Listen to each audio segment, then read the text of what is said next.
todos ustedes que a través de las redes sociales, el internet, la televisión, están sintonizando estas conferencias. Y vamos a dar término en esta tarde. Nos encontramos aquí en la ciudad de Toluca, Estado de México, en la República Mexicana, culminando la serie titulada Profecías selladas del fin. Esta es la quinta, o sea, traten de conseguir las primeras 4, porque hemos examinado profundamente el libro de Daniel. Y hemos tratado de determinar y de explicar que cuando en la Biblia encontramos la frase los últimos tiempos o los postreros tiempos en el Antiguo Testamento, son los postreros tiempos y los últimos tiempos de la nación de Israel. No confundamos a Israel con la iglesia.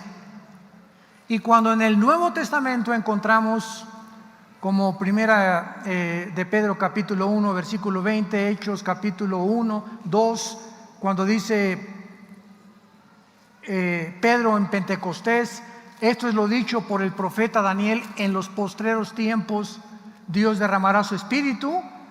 Ya los apóstoles consideraban que desde Pentecostés hasta el arrebatamiento de la iglesia son los últimos tiempos para la iglesia.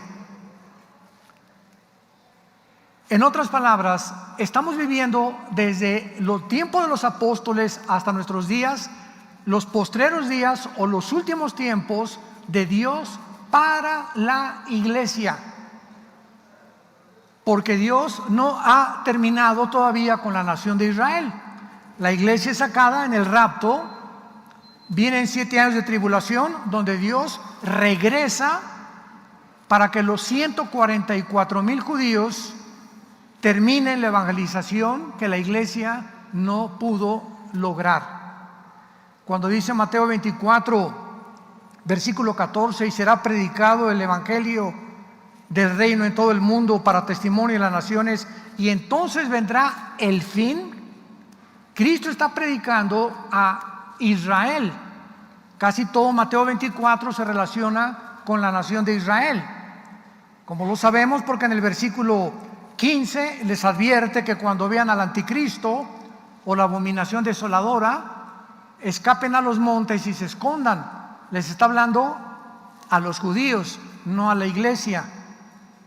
Entonces, esta profecía de Cristo en Mateo 24, versículo 14, se cumplirá al final de la tribulación, cuando los 144,000 al principio de la tribulación prediquen el evangelio y vaya a haber un avivamiento, que de toda lengua, de toda tribu y de toda nación se van a convertir.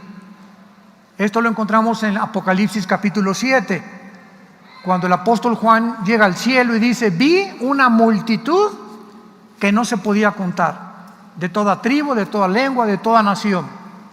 Y ya en el capítulo 14 Apocalipsis encontramos a los 144,000 en el monte Sión, en el cielo, con Jesucristo.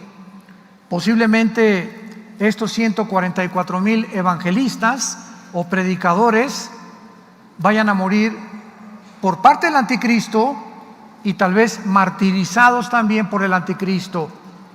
O puede, verdad, que también, porque no explica la Biblia cuándo mueren, puedan también haber sido sacados del mundo antes de que el anticristo termine su malévolo, su siniestro plan con el mundo. Vamos a comenzar en Mateo 24 para terminar esta serie, porque la pregunta que tenemos que contestar es: ¿en qué tiempo nos encontramos? ¿En qué tiempo nos encontramos? Bíblicamente, teológicamente, repito, desde Pentecostés a nuestros días, estamos en los postreros tiempos de la iglesia. Los últimos tiempos de Israel serán durante la tribulación. Siempre mantengan esto, ustedes que estudian la profecía, en sus mentes, para que no se confundan. En Mateo 24 los apóstoles tenían dudas, tenían curiosidad de saber, como todos nosotros siempre nos encanta el futuro, por eso hay tantas personas que buscan la bola de cristal, las cartas tarot, la lectura del café turco, la lectura de la mano, consultan brujos, consultan mediums para que se comuniquen con el espíritu de su abuelita o de su papá, por la curiosidad que tenemos del futuro y del más allá. Sin embargo, todos estos terrenos están prohibidos por Dios. Cualquier persona que trate de inmiscuirse, inquirir, buscar el futuro fuera de la Biblia, está pisando terrenos prohibidos, donde van a ser engañados. Entonces a Cristo le hicieron 3 preguntas en el versículo 3. Estando él sentado en el monte de los olivos, Mateo 24:3, los discípulos se le acercaron aparte diciendo: dinos, ¿cuándo serán estas cosas? ¿Y qué señal habrá de tu venida y del fin del siglo? Aquí realmente hay 2 preguntas, porque la primera es: ¿qué señal? Dinos, ¿cuándo serán estas cosas?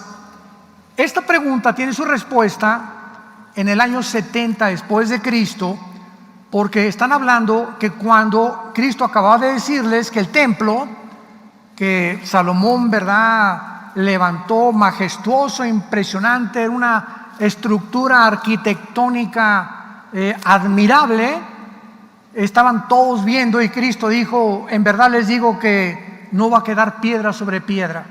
Nadie podía creer que el templo de los judíos iba a ser derribado y destruido. A eso está relacionada la primera pregunta: ¿cuándo serán estas cosas? Y la contesta ya en Marcos 13 y Lucas 21. Pero Cristo contesta la segunda pregunta: ¿qué señal habrá de tu venida y del fin del siglo? Que es la misma pregunta. Y ya en Mateo 24 Cristo la contesta. Pero quiero que vayamos despacio, porque comienza en el versículo 4 diciendo: miren que nadie, no oigo, los engañe. Qué interesante que lo primero que Cristo nos advierte es que existe la posibilidad de que los mismos cristianos sean engañados.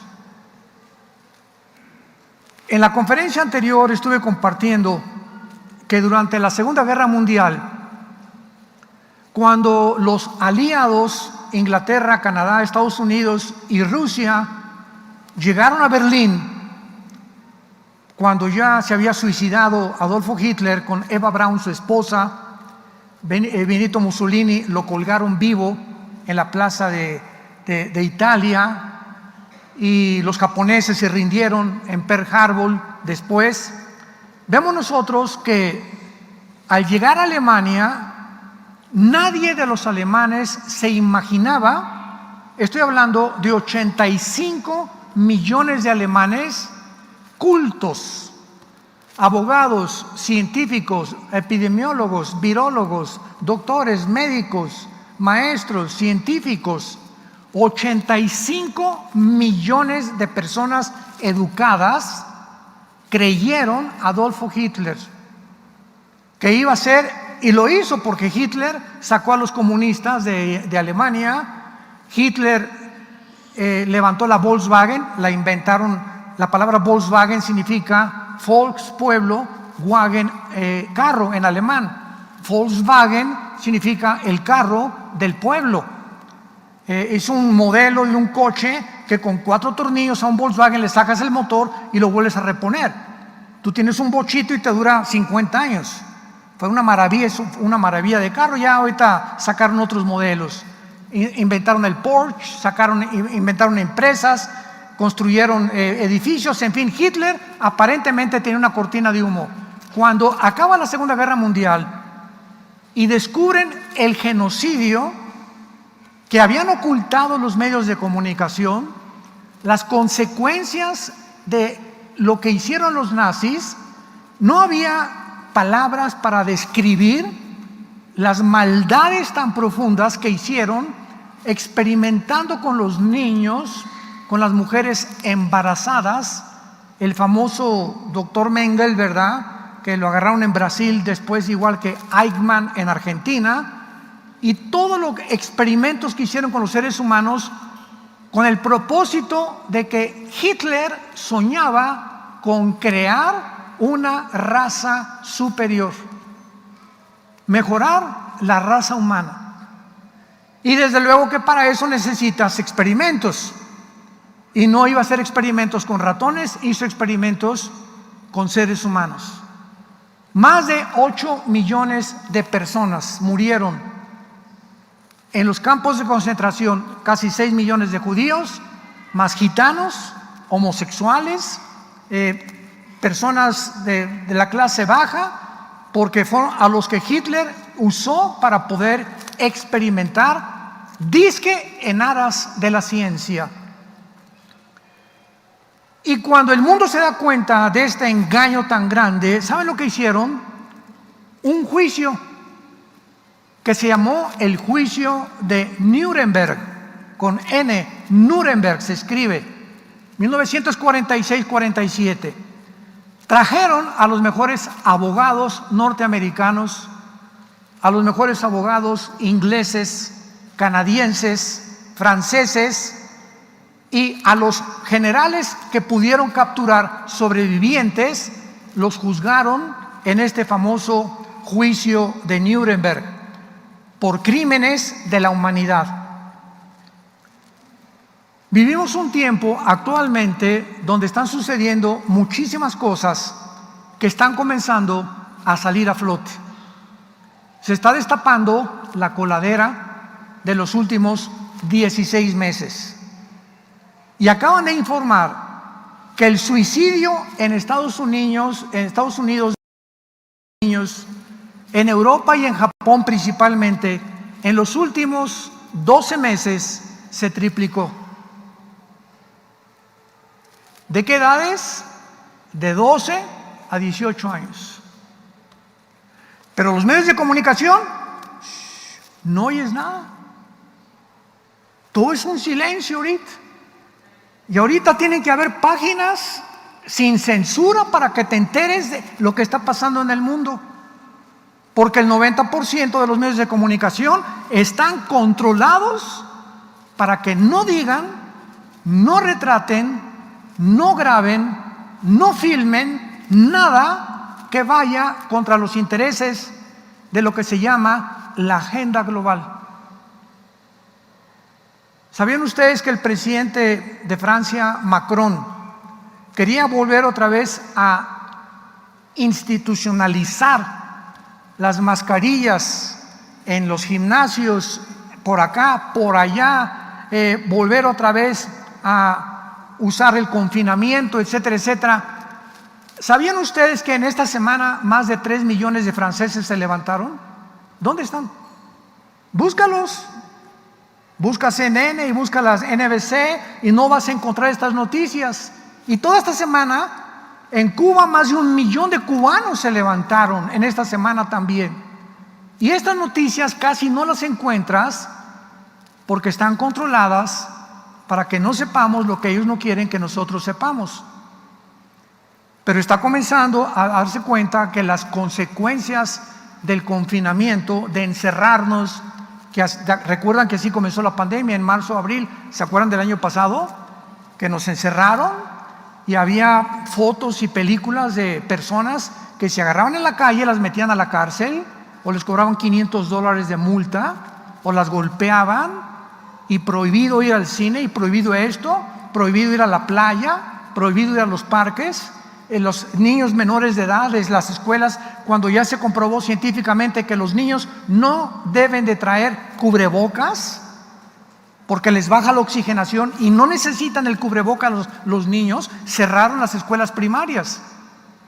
Y ahorita están reabriéndolas ya en Florida, en Texas, en más de 5 o 7 estados de Estados Unidos, porque ya demostraron que era imposible continuar enseñando, de que los niños tenían que encerrarlos y que no fueran a la escuela. Entonces, estamos en un mundo del engaño. donde estamos siendo engañados en muchas formas. Hay maridos que engañan a la mujer, y hay mujeres que después de 4 o 5 años de estar con un hombre, ni siquiera se las olieron de que era un adúltero o que tenía un amante. Y cuando lo descubren, oye, Paquín, pero mi Pancho, yo creí que qué Pancho ni qué Pancho. Y viceversa, ¿verdad? Hay hombres también que han sido engañados por sus mujeres y ni siquiera se dieron cuenta, porque no, dices, no es posible, ¿cómo me pudo haber hecho ella esto? O también pasa con los muchachos. Mi hijo, yo no sabía que mi hijo era capaz de esto. Damas y caballeros, santos de Dios, engañoso es el corazón más que todas las cosas. ¿Quién le conocerá? Solo Dios. Traemos dentro de nosotros un mundo de maldad. Y no estoy hablando de los no cristianos, esos olvídate. Estoy hablando de los que ya estamos en el proceso de ser transformados en un proceso que la Biblia le llama la santificación, que mientras más contacto tenemos con Dios en la Biblia, más sale y más sale y más sale todo el cochinero de mi infancia, de mi juventud, de mis matrimonios pasados, de todo lo que hicimos, de los crímenes que pudieron haber hecho, de los robos. Todo está comenzando a ser limpiado por el Espíritu Santo para irnos conformando a la imagen del Hijo de Dios. Por eso Cristo comienza diciéndonos, no se dejen engañar, porque la Biblia termina en Apocalipsis 12, 8 al 10, el diablo, el dragón y Satanás que engaña al mundo entero. Qué fácil es que seamos engañados. Qué fácil es que seamos engañados todos. ¿Cuál es nuestra protección? ¿Qué es lo que nos está diciendo? Al final de los tiempos el engaño aumentará y no nos vamos a dar cuenta. Dicen que si el pez no le pones una carnada al anzuelo, el pez, ¿de qué se trata ponerle la carnada al anzuelo? Engañar al pez. Sin la carnada, el pez no sigue a la carnada, pero el pez es engañado. ¿De qué forma? Creyendo que es comida para él, y cuando muerde se queda atrapado. El diablo tiene 1000 carnadas contra cada uno de nosotros, 1000 formas de engañarnos para que mordamos el anzuelo. Por eso dice Proverbios 6, 32, el que comete adulterio es falto de entendimiento, corrompe su alma. El que tal hace, heridas y vergüenza hallará. El que engaña a su esposa, el que engaña a su esposa, el que engaña a sus padres, el que roba a sus padres, quedan bajo una maldición muy grande en la Biblia. ¿Y por qué lo hicimos? Porque fuimos engañados. Creíste que esa muchacha más joven, ¿verdad?, iba a proporcionarte una vida mejor que con la ballena con la que vives. ¿O creías que ese muchacho más joven iba a ser mucho más mejor para ti? Encontraste un Rambo por ahí, ¿verdad?, que va a ser mejor con el cocodrilo con el que vives. Somos engañados. Y los muchachos, no, los solteros ven una muchacha, qué bueno que está atractiva y todo, pero no es todo para el matrimonio. O una muchacha ve a un muchacho también, y cuidado, tú no te puedes casar antes de 1 o 2 años de conocer a esa persona. Con tiempo, en 1 o 2 años de noviazgo, te das cuenta de todo lo que pueda haber, y a través de la relación y del trato vas descubriendo el carácter de esa persona, que es muy posesivo, o es muy egoísta, o ella es muy posesiva y te quiere controlar, y comenzarte cuenta que mejor de lejecitos, y vas midiéndole, ¿verdad?, la distancia, porque necesitamos tiempo para todas las decisiones que tenemos que tomar. Miren que nadie los engañe, porque vendrán muchos en mi nombre diciendo yo soy el Cristo, y a muchos se engañarán. Y veamos el versículo 6, que nos ubica por primera vez para saber, ya sabemos que estamos en los postreros tiempos, estamos desde Pentecostés, repito, a nuestros días, hasta los últimos tiempos, pero ¿cómo saber si nos encontramos en los últimos días en las que las profecías bíblicas, de eso se trata toda esta serie que compartí, Profecías Selladas del Fin? ¿Cómo sabemos si las profecías bíblicas se están cumpliendo, las de los últimos tiempos, en nuestros días? Y esta es la primera pista que Cristo nos da. Oirán de guerras y rumores de guerras. Miren que nadie los engañe, no se turben. Es necesario que todo esto acontezca, pero no es el fin, porque se levantará nación contra nación y reino contra reino, y habrá pestes, hambres, terremotos en diferentes lugares. El Instituto para la Paz de Suecia y Estocolmo nos da la siguiente estadística: que de los 6,000 años de historia que tenemos, de los 6,000 años de historia, solamente han habido en el mundo 25 años de paz. De 6,000, desde que Caín mató a Abel hasta el 2021 que nos encontramos, han habido solo esta cantidad de años de paz. Todas las demás han sido guerras, revoluciones, golpes de Estado, etcétera, etcétera.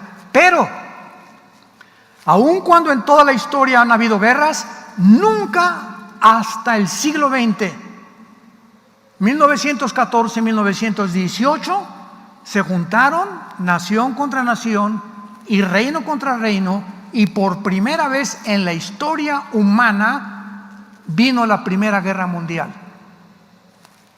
Se levantará nación contra nación y reino contra reino, y habrá pestes, hambres y terremotos en diferentes lugares. Nunca como en el siglo XX hasta nuestros días se han convergido terremotos, pestes, hambres, revoluciones, golpes de Estado como jamás.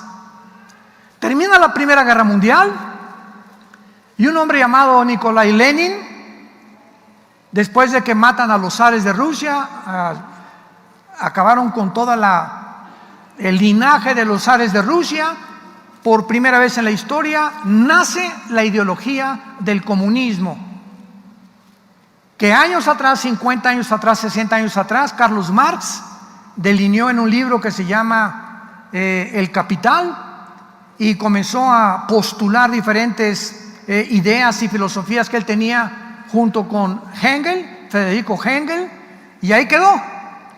Y llegamos hasta 1917, cuando Lenin agarra el libro de Marx y comienza, después de casi 55, 60 años de que Marx había muerto, porque Marx muere en 1860 más o menos, y Lenin aplica el libro del marxismo a la práctica, y viene la primera revolución en Rusia llamada la revolución bolchevique. Lenin dio una orden, y que fue la siguiente, basado en el libro de Marx: no se puede obtener ninguna revolución ni ningún golpe de Estado si no hay más de 10,000 o 25,000 muertes. Tenemos que matar a todos los que se opongan al sistema.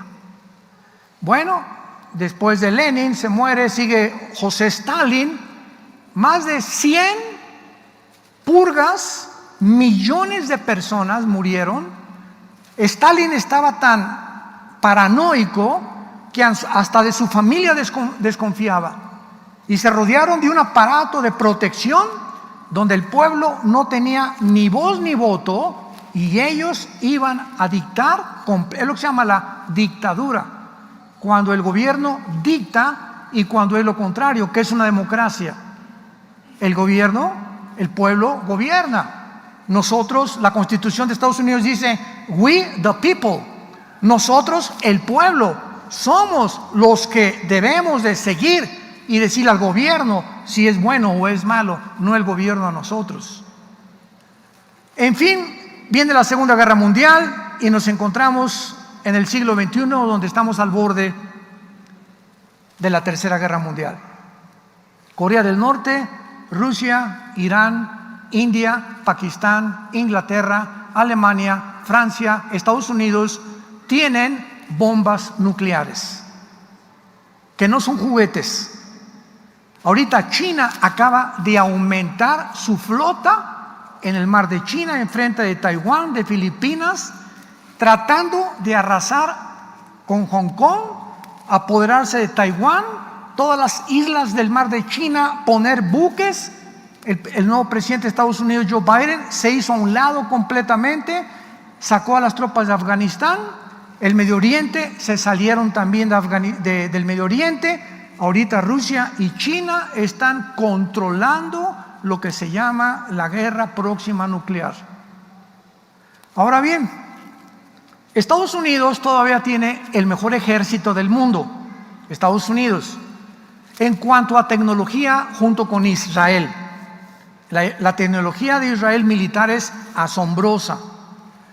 Pero China tiene 200 millones de soldados. Nadie en el mundo los tiene. Y Rusia tiene más armas nucleares que Estados Unidos. Entonces vean ustedes el compadrazgo entre China y entre Rusia. China tiene hombres, Rusia armas nucleares. Y se les junta como los tres mosqueteros Irán. Y ahora que ya se levantó la prohibición del uso, de la proliferación de armas nucleares, ya no existe el tratado. Ya cada nación ahorita puede producir las centrifugadoras del uranio 235, que ese es el elemento con el cual se forma la bomba atómica, y nadie les puede impedir. Entonces hay una ambición por amontonar armas nucleares y de apoderarse del mundo desde la Torre de Babel, que culminará con el famoso anticristo, que la Biblia profetizó que sería el final dictador del mundo entero. Ahora vayamos al libro del Apocalipsis y veamos en el capítulo 13 qué podemos investigar del anticristo. Profecías selladas del fin. El libro del Apocalipsis explica las visiones del libro de Daniel. Síganme con mucho cuidado. Las visiones que Daniel tuvo, en el capítulo 2, capítulo 7, capítulo 8, capítulo 10, capítulo 11 y 12 del libro de Daniel, esas visiones que Daniel tuvo, todas para el tiempo del fin de Israel, son explicadas porque a Juan, que nació 600 años después de Daniel, Daniel escribió 500 años antes de Cristo, 600 años, y Juan el apóstol 600 años nació después, cuando murió exiliado en la isla de Patmos. Fue el último apóstol que sobrevivió. Juan recibe mucha más información del anticristo y de las profecías finales que Daniel. Entonces, si tú tienes a Daniel y no tienes el libro del Apocalipsis, te quedas, es un retrato a la mitad. Y si tienes el libro del Apocalipsis y no tienes a Daniel, no entiendes el libro del Apocalipsis, porque los símbolos del libro del Apocalipsis se encuentran en Daniel, porque la Biblia no es de interpretación privada. Recuerden eso, ¿verdad? La Biblia no es de pues yo creo que como ahorita el dragón representa a China, y como el águila Estados Unidos, y como la Gran Bretaña estos animales representan ahorita a China, etcétera, etcétera, y tratamos de interpretar los símbolos de la Biblia a la luz de los acontecimientos actuales, sin tomar en cuenta que la Biblia tenemos que permitirle y dejar que sea la Biblia la que nos diga de qué se trata y qué simbolizan los símbolos. Y ya no, pues yo pienso que la ONU es el último gobierno mundial, como lo he oído últimamente, que la Organización de las Naciones Unidas va a ser el nuevo gobierno mundial. De ninguna manera. Las Naciones Unidas tienen su sede en Nueva York, tiene el Consejo de Seguridad con Estados Unidos, Rusia, Inglaterra, China, etcétera, etcétera, que no va a permitir que nadie se meta. Y el anticristo surge del Medio Oriente, por el amor de Dios. Y lo vuelvo a decir, Virgen del Socorro.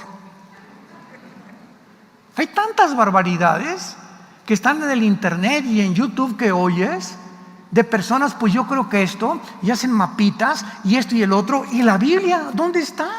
Y ponen uno que 2, 3 versículos, pero sin seguir la continuidad ni la progresión de revelación que la Biblia y el Espíritu Santo nos da. La revelación tiene que ser progresiva. Dios nos revela una cosa, luego otra cosa, luego otra cosa, hasta que la última pincelada nos da el cuadro perfecto. Mientras la última pincelada del cuadro o de la pintura no se dé, todavía hay algo que le falta. Y el Apocalipsis culmina con esto. En Apocalipsis 13, por ejemplo, dice el apóstol Juan: me paré sobre la arena del mar. ¿Dónde estaba Juan? Vean los detalles de la Biblia. ¿Dónde estaba Juan? En la isla de Patmos. ¿Cuál era el mar que Juan tenía enfrente? El mar Mediterráneo. Entonces, cuando dice Juan: me paré en la arena del mar, ¿qué está diciendo? Esta visión que él tuvo salió del mar Mediterráneo, y de ahí, del área del Mediterráneo, ve que sube una bestia que sabemos claramente que es el anticristo. Entonces nos damos cuenta que Juan confirma lo que Daniel dice en Daniel capítulo 8. En Daniel capítulo 8 se muestran a dos imperios, a los medos persas y a los griegos, en una confrontación, representando el carnero a los medos persas y el macho cabrío a los griegos, chocando el uno con el otro. Y tal como la historia nos los dice, Alejandro el Magno venció a los medos y a los persas, y entonces derrocó el imperio medio persa y se levantó el imperio griego. Pero ahí en el capítulo 8 de Daniel dice la Biblia que cuando muere Alejandro, o el cuerno grande, se divide en 4 cuernos el imperio griego. Los cuernos, apúntenlo en la Biblia, siempre representan o reyes o reinos, o reyes o reinos, siempre, siempre, siempre. Entonces, cuando vemos la historia, muere Alejandro y el imperio griego es dividido en 4 diferentes áreas geográficas. A los que les interesa apuntarlo: Grecia o Macedonia, Turquía, Egipto y Siria. Macedonia, Turquía, Egipto y Siria.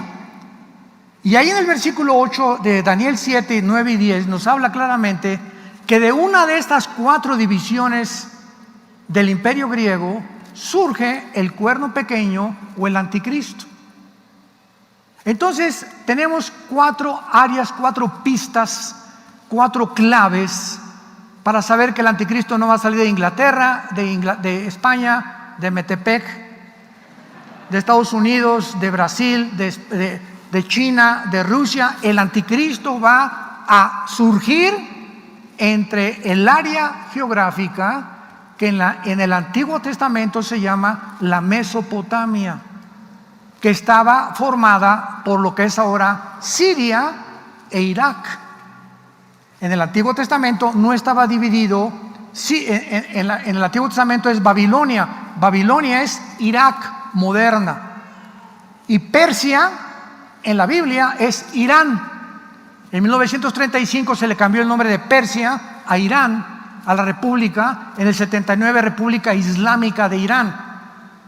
Entonces, de esa área geográfica el anticristo va a surgir. No de Roma, pero va a ser una de las áreas que pertenecieron al antiguo imperio romano. Me paré sobre la arena del mar y vi subir del mar una bestia, o sea, del mar Mediterráneo. Esta bestia tenía 7 cabezas. Estas 7 cabezas no pertenecen a 7 emperadores romanos. Estas 7 cabezas, vamos al capítulo, me quiero ir despacio, 17 de Apocalipsis, Apocalipsis 17, y vean la misma imagen. El capítulo 17, versículo 3. Me llevó en el espíritu al desierto y vi una mujer sentada sobre una bestia escarlata, que es el anticristo, llena de nombres de blasfemia, que tenía 7 cabezas, otra vez, y 10 cuernos. Al anticristo Siempre, siempre, siempre. En Apocalipsis se le describe como una bestia con 7 cabezas. Estas 7 cabezas, ¿quiénes son? 7 emperadores romanos, como han tratado de postular. En el versículo 7, el Espíritu Santo nos va a revelar quiénes son las 7 cabezas y los 10 cuernos. Qué fácil es la Biblia cuando la dejamos que nos hable. El ángel me dijo: ¿por qué te asombras? Apocalipsis 17, versículo 7. Yo te diré el misterio de la mujer, porque es un misterio, y de la bestia que trae, la cual 7 cabezas y 10 cuernos. Pongan mucha atención. La bestia que has visto era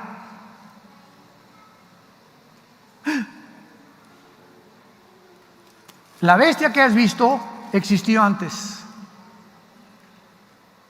Esto fue escrito hace 2000 años cuando Juan escribió el Apocalipsis.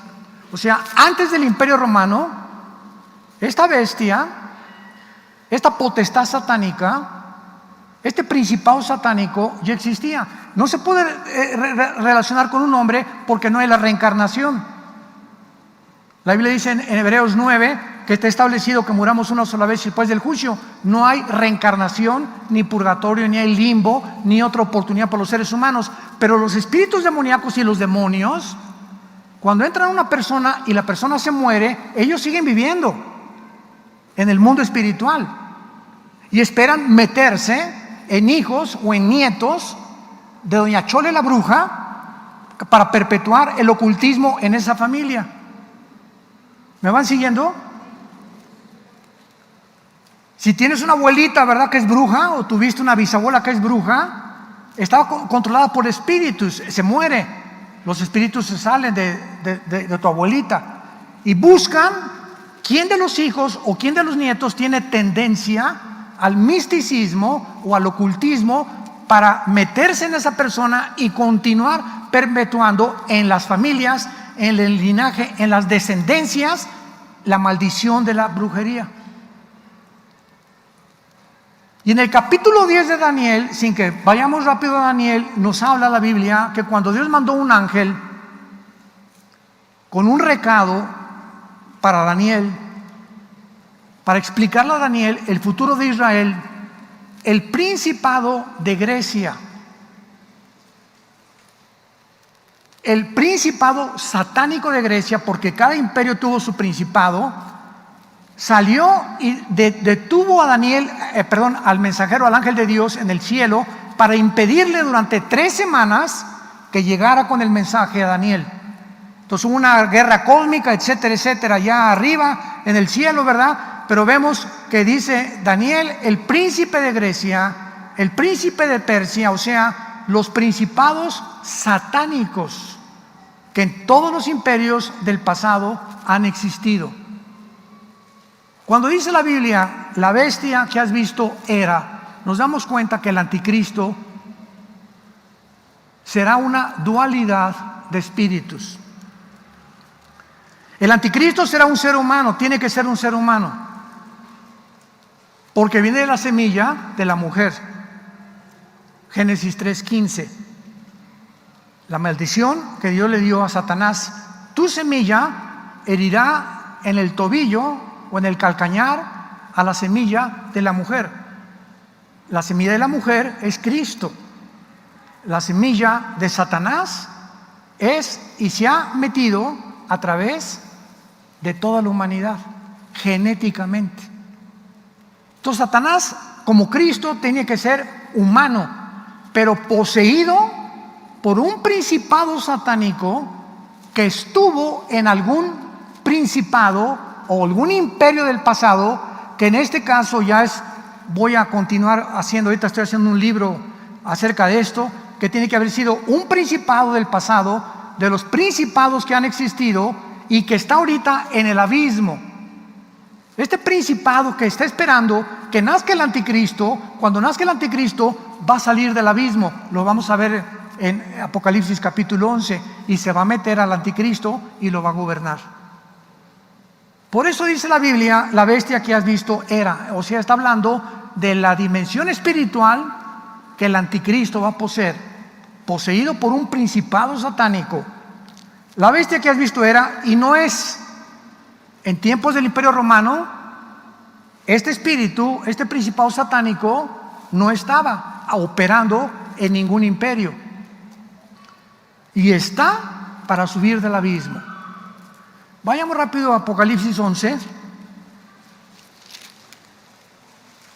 Y veamos en Apocalipsis 11 que la Biblia dice en el versículo 7, cuando hayan acabado su testimonio, Apocalipsis 11:7, la bestia que sube del abismo hará guerra contra ellos, los vencerá y los matará.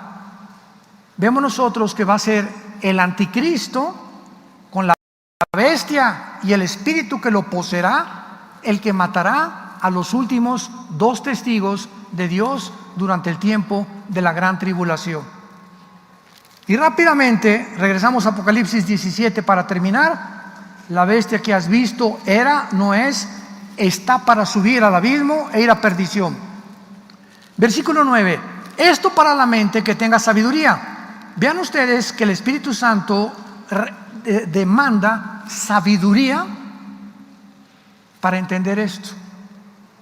Pero no la sabiduría de los seres humanos, porque dice en 1 Corintios 2:10 en adelante, hablamos sabiduría en misterio, la que los seres humanos no conocen, pero a nosotros nos la reveló Dios por el Espíritu, porque el Espíritu todo lo conoce. Entonces una persona puede ser muy inteligente, puede tener doctorados, o alguien que me escucha, o eres un filósofo, o tienes doctorados y maestrías en ciencias políticas y en lo que tú me quieras y mandes, y decir, vienes a la Biblia y te estrellas contra la Biblia. No la entiendes, porque la Biblia es un libro revelado a las personas que tienen el Espíritu de Dios, porque la palabra de Dios es locura al que se pierde, poder de Dios al que se salva. Esto para la mente que tenga sabiduría. Las 7 cabezas son 7 montes. Los montes son imperios en la Biblia. Apúntalo, es muy importante para que lo tengas ahí en tu Biblia, en la parte de atrás. Los montes siempre representan imperios. Las 7 cabezas son 7 montes sobre los cuales se sienta la mujer, y son 7 reyes. O sea, no hay reyes sin montes, o sea, sin reinos, sin imperios. Entonces aquí ya el Espíritu Santo nos muestra que estos 7 cabezas son 7 imperios, 7 reyes del pasado, y dice la Biblia, 5 de ellos han caído en el tiempo de Roma. Pongan mucho cuidado aquí. El primer imperio fue Asiria,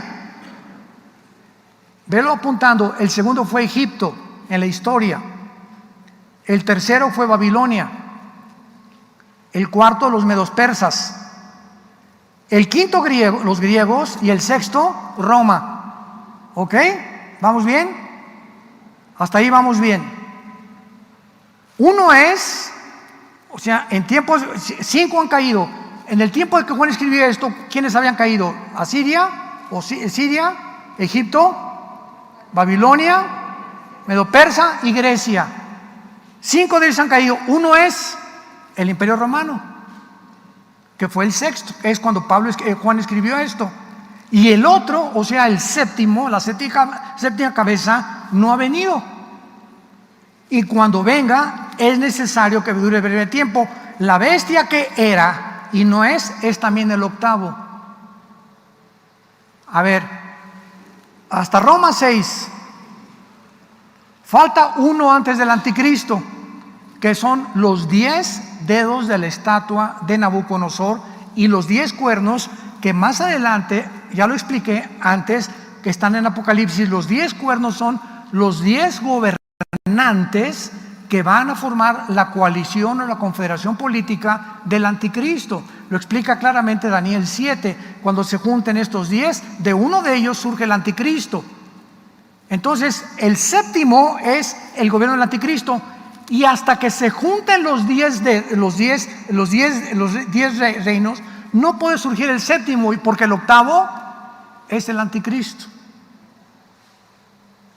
Y en Daniel 7 dice que una vez que los 10 reyes surge el anticristo, no podemos especular quién es el anticristo, si es Obama, si es Nikita Khrushchev, si es el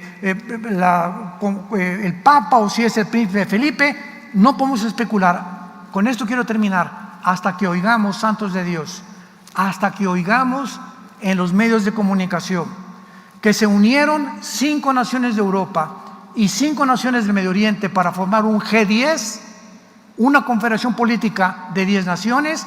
Van a gobernar 1 o 2 años, no sé, pero de una de esas 10 naciones surge el anticristo.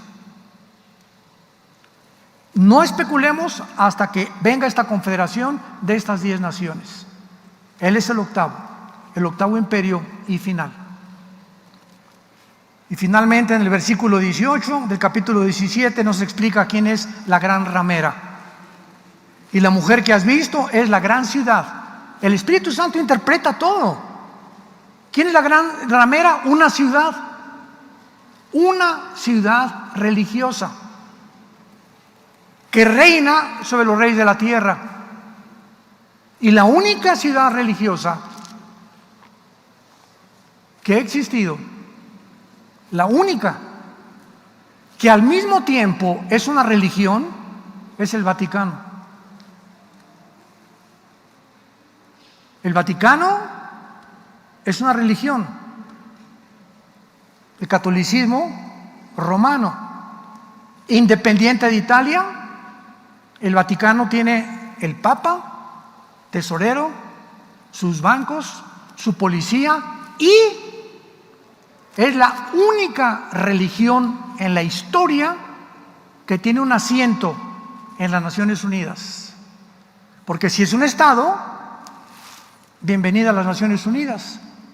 Por eso dice la Biblia, la gran ramera, una religión que se mezcló con el mundo y que va a terminar quemada por el gobierno del anticristo.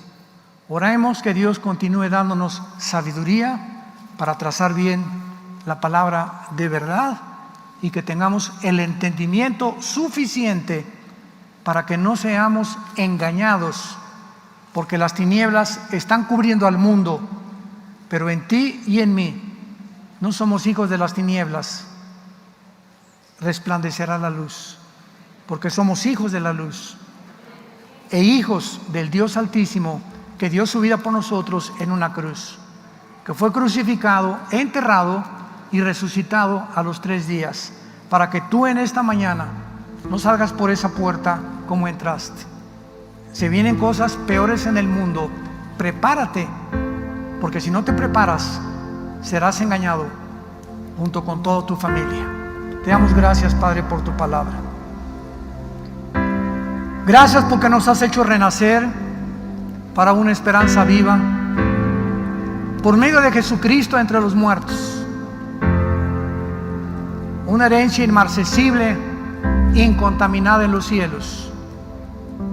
Que somos guardados por el poder de Dios mediante la fe, habiendo huido de la degeneración y la inmoralidad en la que este mundo se ha hundido. Las naciones serán hundidas en el hoyo que hicieron y Dios las juzgará.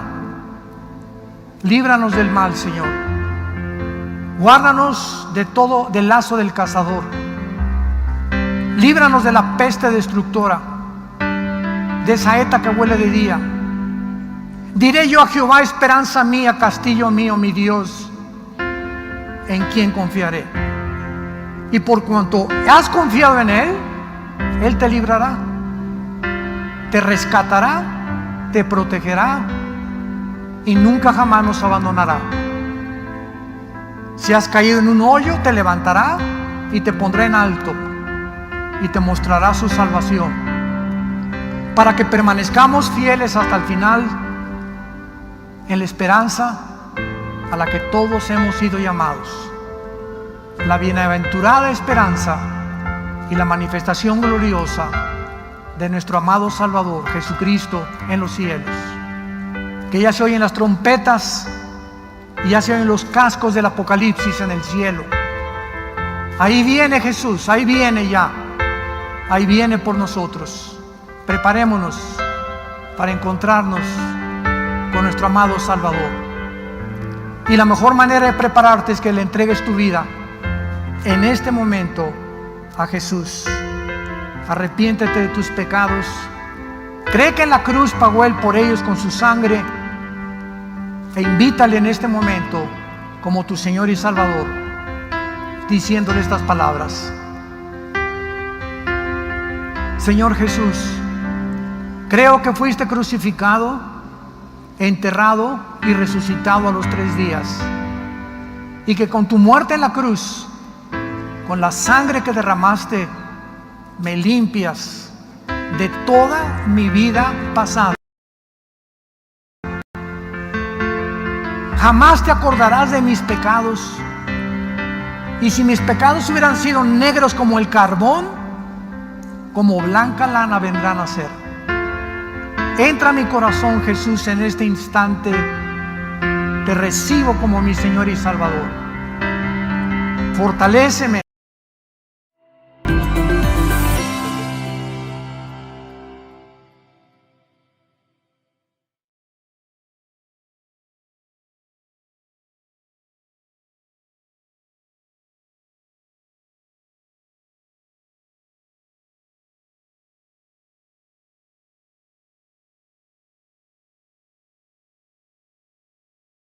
Las gracias en este momento a las redes de internet, YouTube.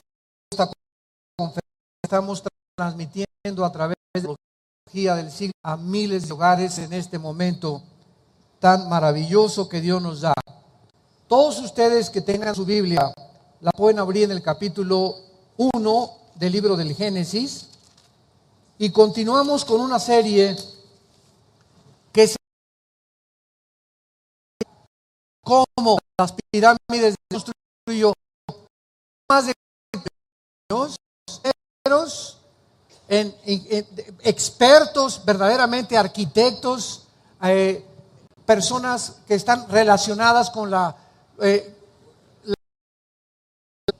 100 toneladas más o menos, acomodadas una sobre la otra, donde hace 4.500 años la civilización humana se encontraba en la agronomía, en la agricultura, ordeñando vacas y recogiendo los huevos de las gallinas, donde no había sierras con punta de diamante para cortar las piedras como las hay actualmente, donde no había grúas para cargar esas piedras megalíticas. Diablo, pero el nombre de él es Lucifer.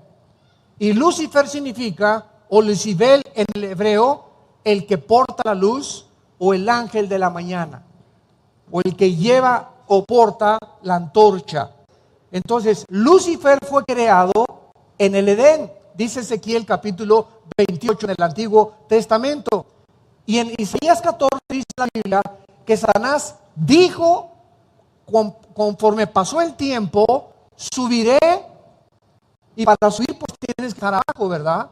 Entonces él no fue creado en el cielo, él fue creado abajo del cielo, del tercer cielo, porque la Biblia nos menciona 3 cielos. Según de Corintios capítulo 12, el primer cielo que es la atmósfera, el segundo cielo que es el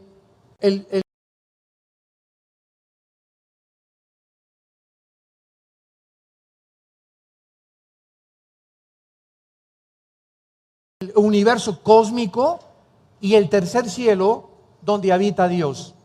Entonces Satanás se encontraba aquí en el primer cielo y quiso alcanzar el tercer cielo donde está el trono de Dios, y dijo: subiré, sacaría Isaías 14 del 12 al 14, y seré semejante al Altísimo. Y cuando intentó este golpe de estado, este pinochetazo, fue arrojado por los ángeles de Dios, los buenos, por Miguel, y quedó recluido aquí en este planeta. Vino un juicio tremendo aquí en el mundo, donde él fue juzgado, y el mundo quedó sepultado completamente bajo el agua. Entonces, todo esto lo vemos en Génesis 1. Dice el versículo 1. Más graves, por favor, en los monitores. En el principio creó Dios los cielos y la tierra. ¿En el principio de qué? En el principio del tiempo, en el principio del espacio y en el principio de la materia. Los tres elementos que forman el universo aquí se encuentran en el versículo 1. Sin embargo, la palabra tierra aquí en el versículo 1 es eretz en el hebreo, que significa tierra seca. Y en el versículo 2, la tierra ya no aparece como en el versículo 1. En el versículo 2 encontramos caos, desorden, confusión en el planeta Tierra, cubierta de tinieblas y cubierta de agua. Entonces, algo pasó entre el versículo 1 y el versículo 2 del libro del Génesis.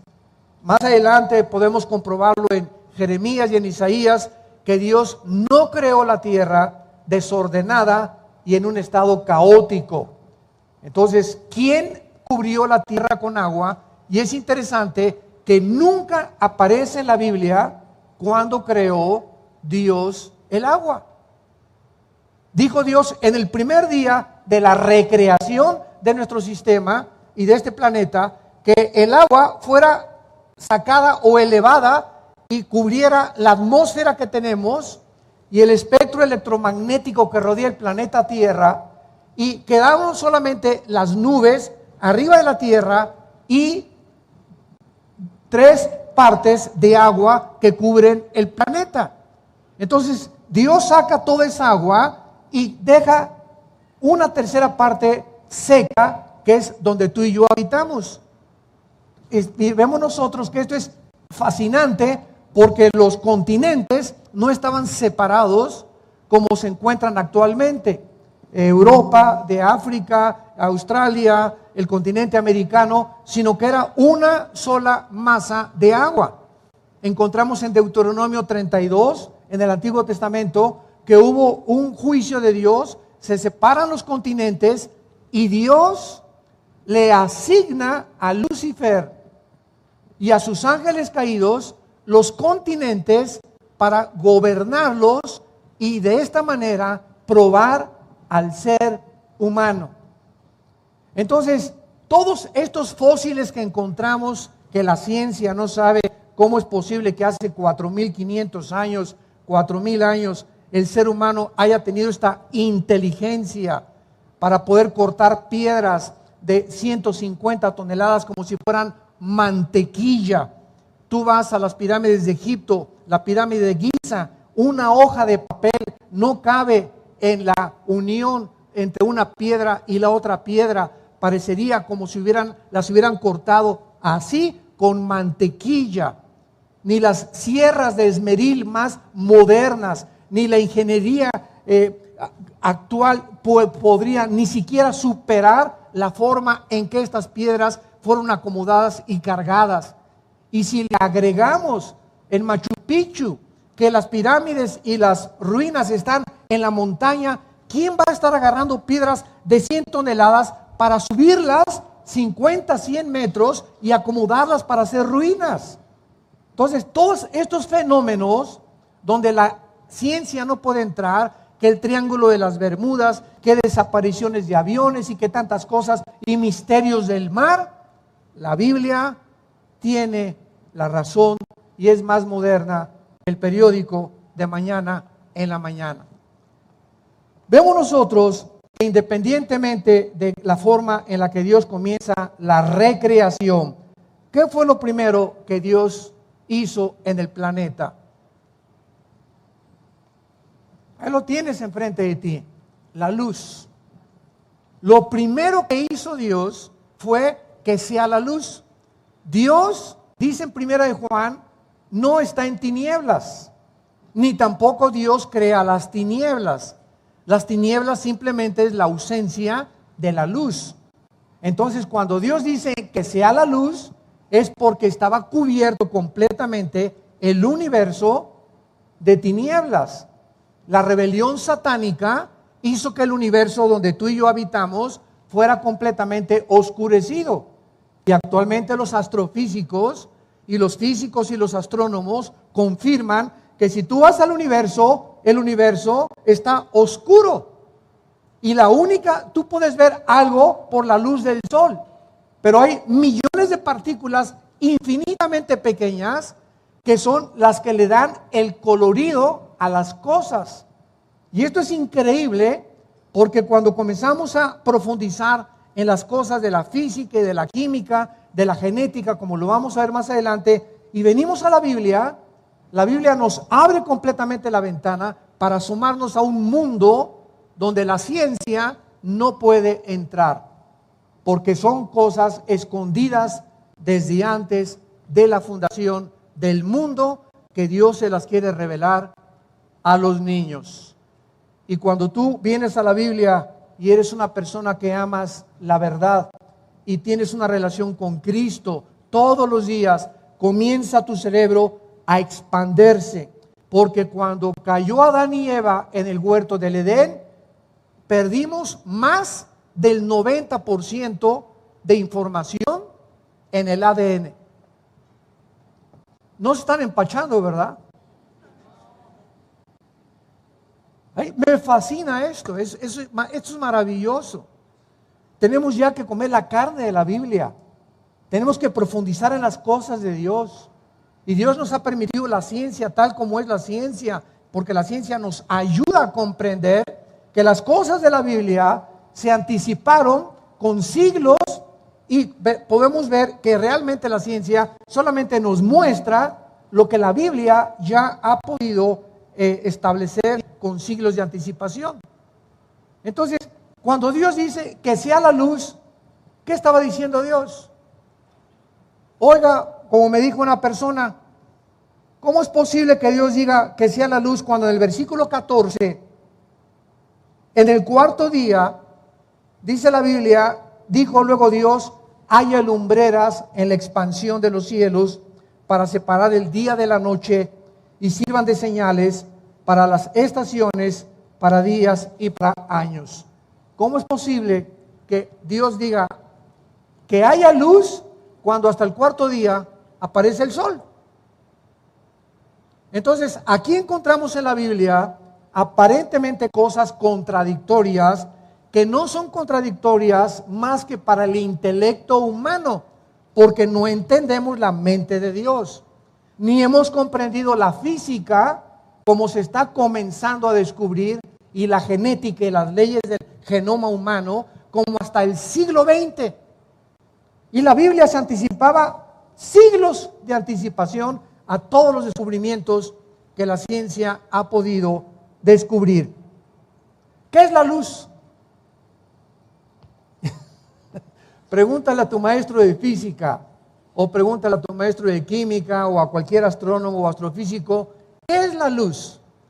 Y la respuesta es la siguiente: bueno, pues es un fluido de electrones, ¿verdad? Y no pasamos de que pues es un fluido y son electrones, etcétera, etcétera. Pero cuando Dios dijo sea la luz, ¿saben ustedes lo que significa? Que antes de que el ser humano fuera colocado en este planeta, Dios tenía que preparar, como cuando tú te casas. Imagínate que te casas y te llevas a tu esposa a un departamento que ni cama tiene. ¿Te imaginas? Sale corriendo ella. Dice, tú te vas a dormir en el suelo, donde no hay ni siquiera estufa. Entonces, cualquier persona que hace algo, prepara la casa, y por lo menos digo la cama, y una cocina, un refrigerador, ya mínimo. Así fue como yo comencé. Cuando yo me casé, ¿verdad? Dormíamos en colchones en el suelo, ahí en Acapulco, ahí por el rumbo a Mocimba, en un bungalow chiquito con miles de alacranes, tarántulas. Yo estaba de misionero en la sierra, regresaba yo cada 3 semanas a ver a mis hijos, y uno le picó el alacrán, y comíamos lo que arrancábamos de los árboles, los mangos, las almendras. Comíamos lo que pescaba yo en el mar ahí, etcétera, etcétera. Así comenzamos. La primera cosa que compré fue una licuadora, una lavadora de esas de Salinas y Rocha, ¿se acuerdan? De esas que hacían tun, tun, tun, tun, tun, tun, tun, tun, tun, tun, tun, tun. Es que se movían así con rodillos. Fue lo primero que compré. Y teníamos una hielera, nada más donde compraba los hielos y nada más nos alcanzaba para el sábado y el domingo. No podíamos tomar leche entre semana porque no teníamos refrigerador. Así comenzamos nosotros hace algunos años, cuando comenzamos el ministerio. Éramos muy pobres. Pero cuando tenemos algo de dinero, pues ya la cama, el refrigerador, la lavadora, mínimo, ¿verdad? Lo que quiero decir es lo siguiente: antes de que Dios nos pusiera aquí en este planeta, Él tenía que preparar las condiciones, afinar el universo, establecer leyes cósmicas que operaran para que cuando nosotros, la cúspide de la creación de Dios, el ser humano es la cúspide de la creación de Dios, porque fuimos creados a su imagen y semejanza. Los ángeles no fueron creados a la imagen y semejanza de Dios. Entonces, Dios primero pone, ¿verdad? Separa las aguas, quita las tinieblas de alrededor y dice que sea la luz. ¿Qué quiere decir? Formó el espectro, apúntalo, electromagnético. El electromagnetismo. Ahorita explico qué significa esto. Aquí abajo en la tierra, tú y yo ahorita podemos platicar gracias al espectro electromagnético que rodea la tierra. En otras palabras, bajo la atmósfera todo se transmite por ondas. El sonido, la luz. Cuando hablamos, me escuchas ahorita y lo que estoy hablando se está grabando gracias al espectro electromagnético que rodea la tierra. Pero si nos salimos de la tierra y nos vamos a Marte o nos vamos a la luna, allá arriba yo no le puedo decir a mi esposa: oye, ¿me oyes? Porque ya mi voz no viaja en ondas. Necesito una escafandra de astronauta con aparatos de radio para que pueda mi esposa escucharme o el otro astronauta, porque fuera de la Tierra no existe el espectro electromagnético. Así que antes de que Dios pusiera cualquier cosa, Dios se aseguró que abajo en este planeta tú y yo pudiéramos comunicarnos. La comunicación. Qué interesante es esto. Lo primero que Dios se interesó en poder establecer y preparar para la raza humana era que pudiéramos tú y yo comunicarnos, y a través de la comunicación comunicarnos también allá arriba con la fuente de la energía. Y es interesante que en el versículo 14 de Génesis, cuando dice Dios: haya lumbreras, que es el sol y la luna, no dice que fueron creados. No creó Dios el sol y la luna. Síganme con mucho cuidado.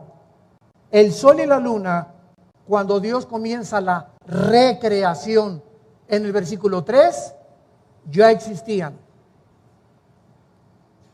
¿Ya notaron lo que dice? Haya lumbreras. La palabra hayá en el hebreo. Haya lumbreras en la expansión, porque cuando Dios crea, usa la palabra hebrea bara, con B de burro, que significa crear de la nada, ex nihilo. Entonces, solamente 3 veces en el libro del Génesis se usa la palabra bara. Se usa para crear en Génesis 1:21, y creó Dios bara, o sea, de la nada Dios forma la vida marina en los mares. Después dice hacer, que es la palabra asa, que es moldear, y tenemos la palabra yatzar, que es darle forma final. Entonces, solo Dios puede crear de la nada, pero una vez que Dios crea de la nada, comienza como un escultor a formar con sus manos y a darle forma a lo que Él creó, a la materia. Y ya que la materia está formada en la forma en que Dios quiere que sea, Dios hizo esto con Adán. sopló dentro de él algo que los seres humanos traemos, no importa a qué religión pertenezcas, no importa a dónde hayas nacido, el color de tu piel, toda la raza humana lleva dentro de su alma la eternidad. Llevamos la imagen sellada de Dios dentro de nosotros. Y esta es la razón por la cual somos diferentes a los animales. Los animales tienen alma. ¿Qué es el alma? Las emociones, los sentimientos, la mente. Los perros son fieles, entienden, brincan, aprenden, sienten, tienen tristeza, se pueden hasta morir de tristeza los animales, los caballos, los delfines, los chimpancés. Vemos que tienen manifestaciones casi humanas, pero ninguno de los animales, por más inteligentes y por más entrenados que sean, pueden tener conciencia de que existen, de que tienen que adorar a algo o a alguien, y que tienen forzosamente que hincarse ante un ser supremo. Solo los seres humanos.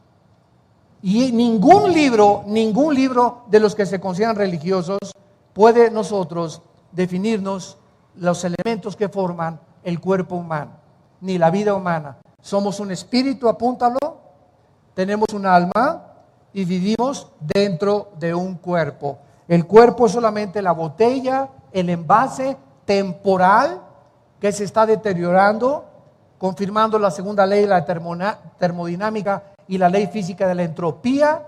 Mi cuerpo desde que nacemos comienza el deterioro celular, pero por dentro, dice 2 Corintios 4, estamos renovándonos.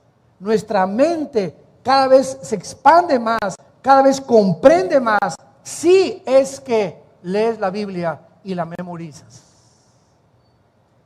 El único alimento para el espíritu es la Biblia. Y si tú eres una persona adicta a la Biblia, donde pasan 2 días y sientes como cuando no comes y no bebes, que algo te hace falta y que te da hambre física, si esa hambre espiritual no la sientes, es difícil creer que tienes vida espiritual.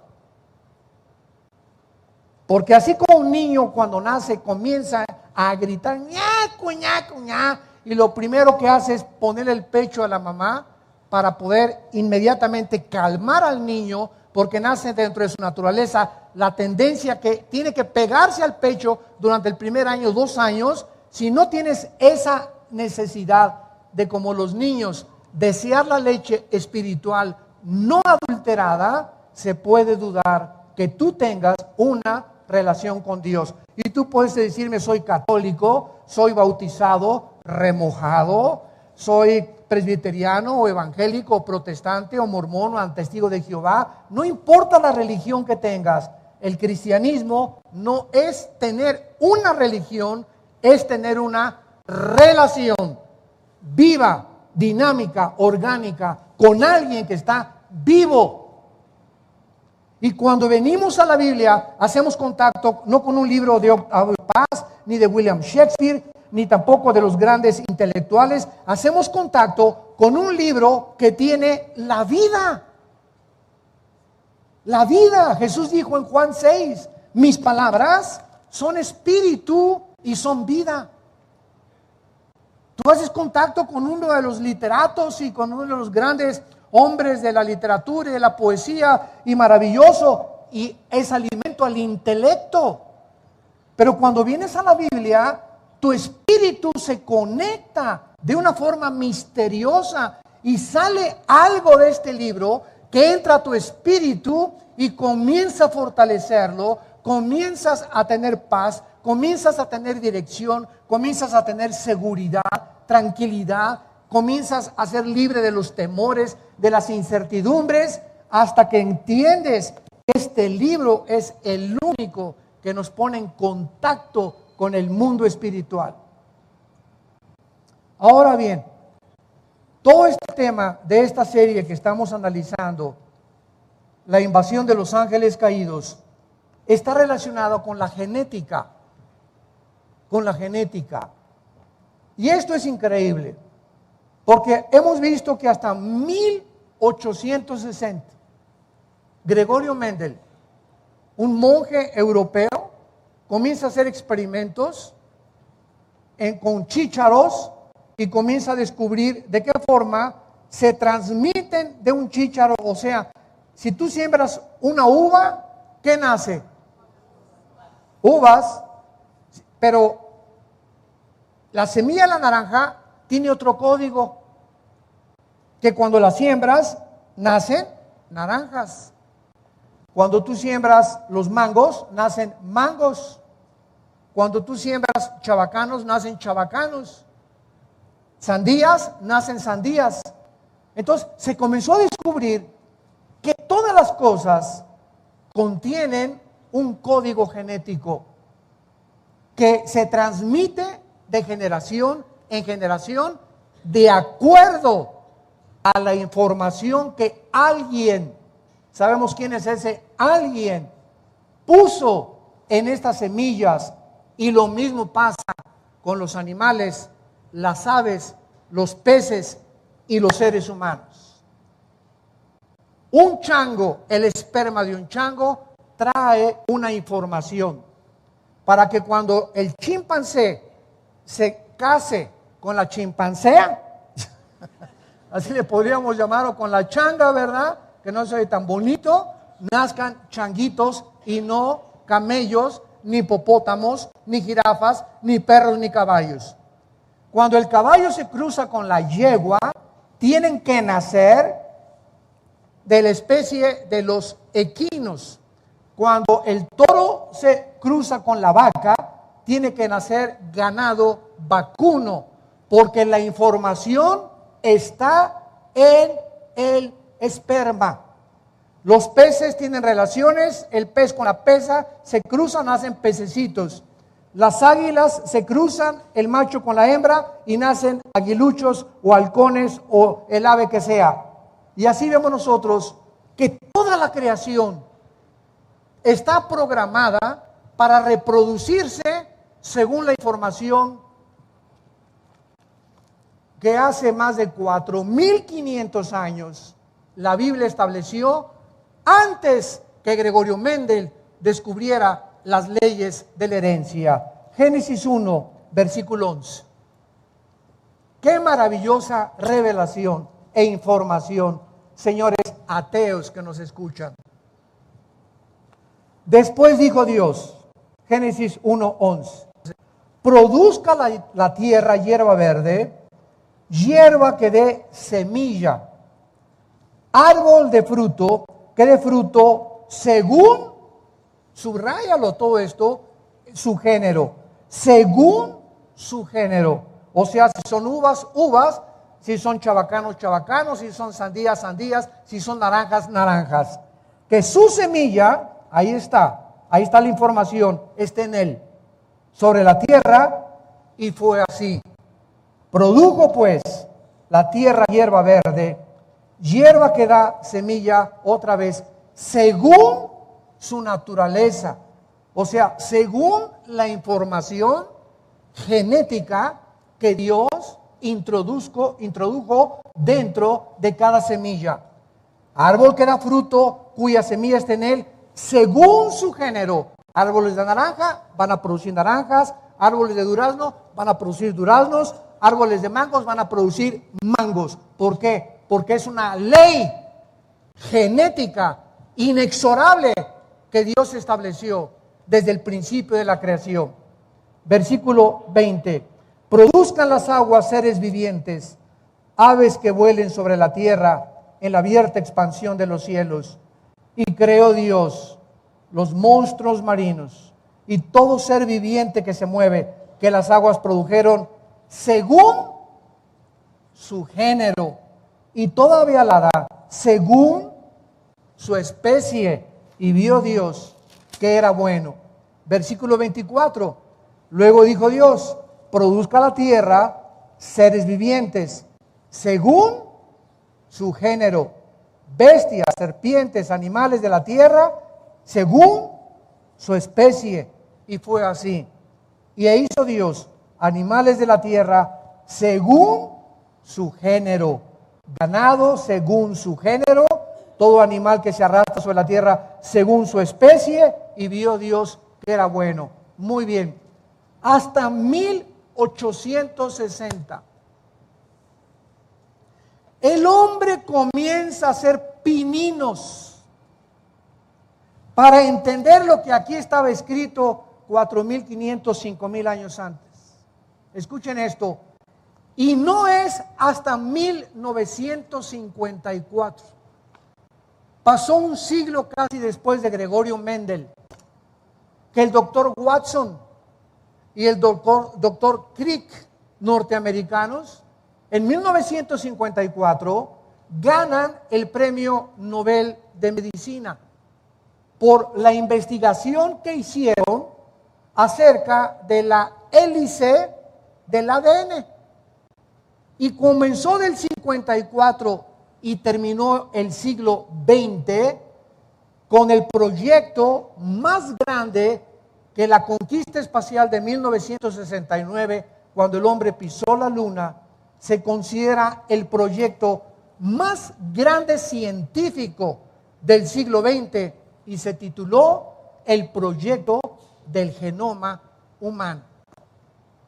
En el año 2000, el presidente Clinton recibe al doctor Collins, que ha escrito libros, buscando en el internet. Él es cristiano y fue nombrado el presidente del proyecto del genoma humano. El doctor Collins, con doble L y S de Samuel al final. Y el presidente Clinton le dice al doctor Collins: hemos por fin encontrado el libro de la vida en la molécula del ADN, que es el ácido desoxirribonucleico. Ahora, ¿qué es el ADN? Para que muchos de ustedes lo puedan entender, porque se menciona por todos lados. Muy bien. Nuestro cuerpo está formado de trillones de células. Trillones de células. Todo el cuerpo humano tenemos células de diferentes tipos. Muy bien. En cada una de las trillones de células que tú tienes y que yo tengo, existe en cada célula un software. Gracias al descubrimiento de la computación y del disco duro y de la época cibernética en la que el mundo se encuentra, y el iPad y el iPhone, etcétera, etcétera, gracias a eso comenzamos a entender en el mundo espiritual que también traemos un disco duro, los seres humanos, y que la información que tú le metas a ese disco duro es el programa que tú produces. Por ejemplo, yo antes de ser cristiano, pues introduje a mi disco duro a Marx, al Che Guevara, a Lenin, a todos estos, la dialéctica materialista, marxista, comunista, etcétera, etcétera. Nietzsche era mi héroe, el ateo del siglo XX. Y mi programa dentro de mí hizo que yo produjera y me comportara como un ateo, porque fui ateo casi 10 años antes de recibir a Cristo. Entonces, si tú introduces programas de sexo y comienzas a ver pornografía, toda esa pornografía entra a alimentar, son softwares que entran a tu disco duro y comienzas a comportarte sexualmente como un degenerado, como una degenerada. ¿Por qué? Porque es la información que tú tienes. Si tú eres ateo porque te metieron softwares en tu universidad, en tu preparatoria, en tu secundaria, acerca de todo este ateísmo. Entonces tú tienes que pensar, tú tienes que actuar, tienes que comportarte de acuerdo a la información que tú tienes. Si yo prendo mi computadora ahorita y veo que quiero un programa acerca de astronomía y no lo encuentro, es porque no le he metido un software de astronomía a mi computadora. Mi computadora me da la información que tiene programada, nada más. Así es la mente humana. Todo esto nos ayuda a comprendernos cada vez más de las maravillas de Dios. Ahora bien, en cada célula de tu cuerpo tienes un software, o sea, tienes una información codificada, inteligente, de conocimiento. Y en cada célula de nuestro cuerpo existe tanto conocimiento para volver a hacerte a ti y a mí. Microscópicamente, en cada trillón de las células que tenemos, está la información de quién eres, el color de tus ojos, el tamaño de tu estatura, el color de tu pelo, las orejas de papalote de tu abuelo, la nariz de cuervo de tu papá. Toda la genética, hasta las enfermedades, vienen microscópicamente programadas dentro de cada célula de nuestro cuerpo, desde Adán hasta nuestros días. De tus tatarabuelos, si tus bisabuelos fueron diabéticos, tus abuelos fueron diabéticos, hay una propensidad de que tú heredes la diabetes genéticamente. Y uno de los más grandes, si tus bisabuelos murieron del corazón, tu abuelo murió del corazón, tu papá murió del corazón, los hermanos de tu papá murieron del corazón, hay una propensidad que tú hayas heredado problemas cardíacos en tu vida. Si tu abuelo fue gordo y tu abuela fue gorda, le decían la Tonina Jackson a tu abuela, y pasaron toda esta grasa, ¿verdad? Tienes una propensidad también a la gordura. Ahora, uno de los descubrimientos más grandes que se han hecho en este siglo XXI es el siguiente: de que la alimentación puede cambiar la herencia que nosotros recibimos de muchas enfermedades. Les voy a dar un ejemplo. En el caso de nuestra familia, mi padre muere del corazón a los 53, 54 años. Mi papá murió del corazón. Era un hombre como un 85 de estatura, muy alto. Era un oso, ¿verdad? Hasta los 30 años fue muy fuerte. De los 30 a los 40 se descompuso, comenzó a comer. Me acuerdo que 3 bolillos se desayunaba así, era una taza de café así la de mi papá. Y agarraba los bolillos así ricos, tostaditos. Así lo remojaba, porque si no se remoja no sabe rico, ¿verdad? Desde luego, a la mexicana. Y eso es lo que desayunaba. A los 45 años de edad mi papá estaba demasiado gordo y fumaba 3 cajetillas de Delicados sin filtro. Entonces le vino la angina de pecho, 2 anginas de pecho, ataque al miocardio y finalmente 2 ataques del corazón y se muere de arteriosclerosis, demasiada colesterol en la sangre y en las arterias, y su corazón ya no pudo soportar más y murió muy joven. Su hermano, que era delgado, también que fue torero, muere también del corazón. Y vemos nosotros que traíamos una cierta tendencia en la familia de problemas cardíacos. Cuando se muere mi padre, yo no era cristiano. Yo me convierto en 1974. Y fue tan grande el impacto de la muerte de mi padre que le dije a Dios cuando me convertí: yo quiero tener salud para servirte. Y desde que me convertí, comencé a tener una disciplina. No me quiero jactar de ninguna manera. Quiero compartirles un ejemplo nada más. Quiero tener una disciplina en mis hábitos alimenticios. Voy a tratar un postre a la semana, mucha agua, ¿verdad? Y correr todos los días, hacer ejercicio, nadar. Quiero llegar a los 70, 80 años de edad con salud, Señor. Hermanos en Cristo, se los digo con todo mi corazón, nunca en mi vida he tenido una enfermedad. Nunca me he enfermado de nada a la edad que yo tengo, que ya pasamos del 5º piso. Nunca jamás. Qué gripas, ¿verdad? Y qué cosas así, pero fuera de eso, he tenido cantidad de accidentes antes de que fuera cristiano. Me estrellé 2 veces en motocicleta, una vez en un Volkswagen, me metí bajo unas redilas, me abrieron desde aquí hasta acá, se me cayó así, se me veía todo por dentro, bueno, horrible. Me atravesó una lanza a los 10 años de edad, se me salieron todas las tripas así.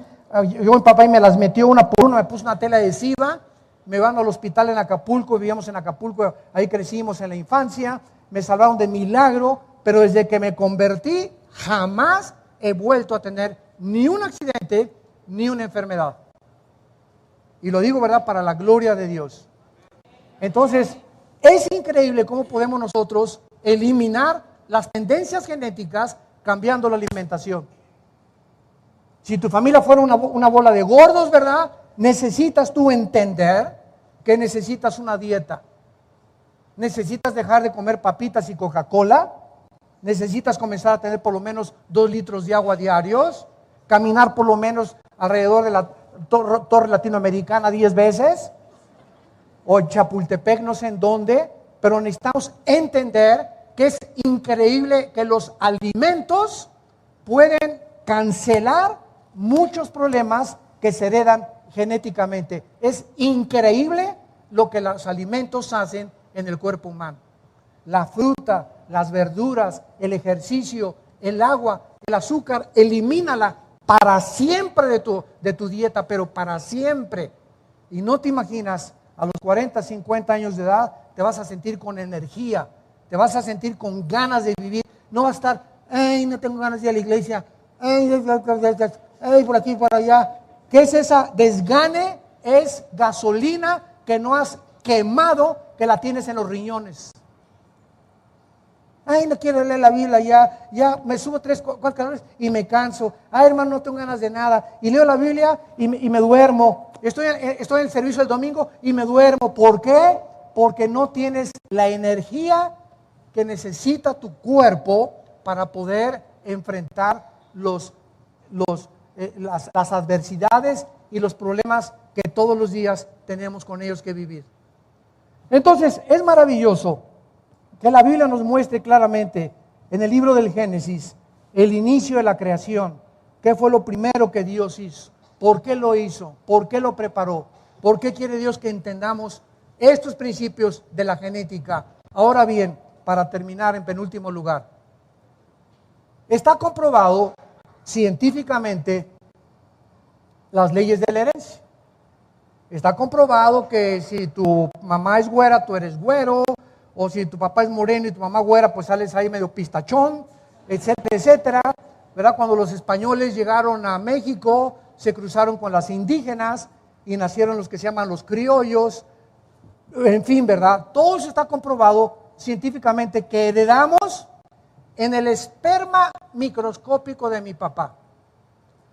Cuando se unió con el esperma, con los 23 cromosomas de mi mamá, y el esperma de mi papá, Y, fertilizó los cromosomas X de mi mamá, se juntaron, formaron un cigote de 46 células y de ahí comenzamos a nacer y a ser desarrollados en la matriz de nuestra madre. Pero en ese esperma de mi papá y en ese esperma de mi mamá venía información de mi mamá desde Eva hasta donde está mi mamá. Y en el de mi papá venía información desde Adán hasta donde mi papá pudo fertilizar el óvulo de mi mamá. Esto es impresionante. Muy bien. Si heredamos características físicas, que eso es ya innegable, demostrado científicamente, está demostrado también que se heredan características emocionales. Si hubo locura en tu mamá o en tu abuela, puedes heredar tendencias a la locura tú también. Si tu abuela o tu abuelo fueron brujos, o tu bisabuela fue la bruja mayor de Tlatelolco, tú puedes haber heredado también el espíritu. Cuando se muere la bisabuela o la abuela bruja de Tlatelolco, se sale el espíritu de tu abuela, entierran su cuerpo y ese espíritu comienza a perpetuarse buscando en la misma familia quiénes de las hijas o quiénes de los hijos tienen la propensidad a la brujería para incubarse en ellos y continuar perpetuándose, y se llaman en la Biblia espíritus familiares. Ahora bien, si somos un cuerpo y somos un alma, que son las emociones, los sentimientos, la voluntad y la mente, y hemos heredado eso, la Biblia es el único libro que nos revela que también el ser humano ha heredado una enfermedad, una infección espiritual. Salmo 51, dice David, en pecado fui engendrado por mi madre. Romanos 5, 12, así como el pecado entró al mundo por un hombre, vean el lenguaje de hace 2000 años de la Biblia. Aquí está Pablo en Romanos 5, 12. El pecado entró al mundo por un hombre. Observen, así el pecado pasó. ¿Cómo que pasó? Esa palabra es, se transmitió algo que la Biblia llama pecado a toda la raza humana. Así el pecado pasó a todos los hombres por cuanto tú y yo hemos pecado. Entonces, hemos heredado una infección espiritual que se llama pecado. Los hombres, al no conocer la Biblia, han tratado de darle alguna explicación por qué los niños no se les enseña a portarse mal. ¿Por qué nacemos ya con la maldad en la naturaleza humana? Jamás le enseñas a un niño a portarse mal, le enseñas a portarse bien. William Shakespeare le llamaba a este problema humano el defecto trágico. Sigmund Freud, el medio ambiente, o problemas de la sexualidad infantil, heredadas. Marx, la lucha de clases. Y todos han tratado de poder descubrir qué es lo que hace que el ser humano sea autodestructivo. ¿Por qué fumas? Un ejemplo. Porque me gusta, hermano. Bueno, ¿qué dice? A ver, saca la cajetilla de cigarros. ¿Y qué dice? Este producto es nocivo para la salud y demostrado científicamente y médicamente que es cancerígeno. Pero me gusta, hermano. A ver, Chencho, ¿cómo es posible que tú sepas que te estás envenenando y que lo sigas haciendo? ¿Qué de veras te quieres morir? ¿Te quieres autodestruir? Me gusta. Con eso cambio los nervios. ¿Qué nervios ni qué nervios? Demostrado que no sabes que la pornografía desintegra el carácter del ser humano, te convierte en un animal, te impide que puedas entender los pensamientos de Dios. Maldice Dios tu matrimonio. Tus hijos pueden heredar maldiciones tremendas sexuales a través de todas estas cosas. Sí, lo sé, hermano. Entonces, ¿por qué no disciplinas tu cuerpo y tomas la decisión de tirar todo eso y cambiarle el canal y romper las revistas y ser una persona pura en tu vida para que Dios te bendiga? ¿Por qué no lo hacemos? Porque hay una fuerza dentro de nosotros. Romanos capítulo 7 lo explica, que lo que quiero no lo hago. Lo que no quiero hacer, eso es lo que hago. Entonces, si hago lo que no quiero, dice Pablo en Romanos, encuentro que hay una ley dentro de mí que me lleva cautivo al pecado. No quiero la pornografía, pero ¿por qué la sigo haciendo si sé que me hace mal? No quiero fumar, pero ¿por qué lo sigo haciendo? No me quiero emborrachar y yo sé que mi hígado, mi cuerpo, mi familia, puedo acabar con toda mi vida, hasta con mi negocio, si yo sigo emborrachándome. ¿Por qué lo sigues haciendo? Porque somos autodestructivos y la Biblia es el único libro que nos diagnostica el problema heredado. Y ¿sabes una cosa? Ni Alcohólicos Anónimos, ni Borrachos Anónimos, ni Neuróticos Anónimos, ni Marihuanos Anónimos, ni los gurús, ni el budismo zen, ni tampoco el yoga, ni nada puede cambiar la condición del hombre más que una sola medicina: la sangre de Jesucristo. La sangre, la vida de Jesús impartida a nuestra vida, cuando le recibimos como nuestro Salvador, comienza a desinfectarnos poco a poquito en la medida y en el progreso en que yo tengo contacto con Dios a través de este libro. Y así pueden pasar 2, 3, 4 años de mi vida cristiana y como no he tenido contacto con este libro, y mi vida cristiana es el domingo nada más, no he cambiado para nada. Y don Pancho sigue maltratando a su esposa, y el joven sigue fornicando con su novia, y sigues viendo pornografía, porque tu mente no ha sido desprogramada, y no la estás reprogramando con el nuevo software de Dios. Gracias a los descubrimientos científicos del siglo XX, la computadora, el internet, los discos duros, podemos entender el mecanismo de cómo tú y yo funcionamos. Y le damos gracias a Dios, ¿verdad? Porque cuando comenzamos a entender esto, comenzamos a despejar muchas incógnitas y muchos misterios y a comprender una cosa, que si invocamos por Padre a aquel que sin acepción de personas nos juzga a cada uno de nosotros y Dios no tiene consentidos, caminemos en el temor de Dios durante la corta vida que tengamos. Nuestro cuerpo es el templo del Espíritu Santo. El que destruya su cuerpo, Dios lo destruye. Si no cuido mi cuerpo, Dios no se hace responsable de mis enfermedades. No vengas con la panza de Santa Claus y no vengas con problemas del cigarro. Señor, sáname, Señor, quítame lo carnal, sácame el espíritu de lo carnal.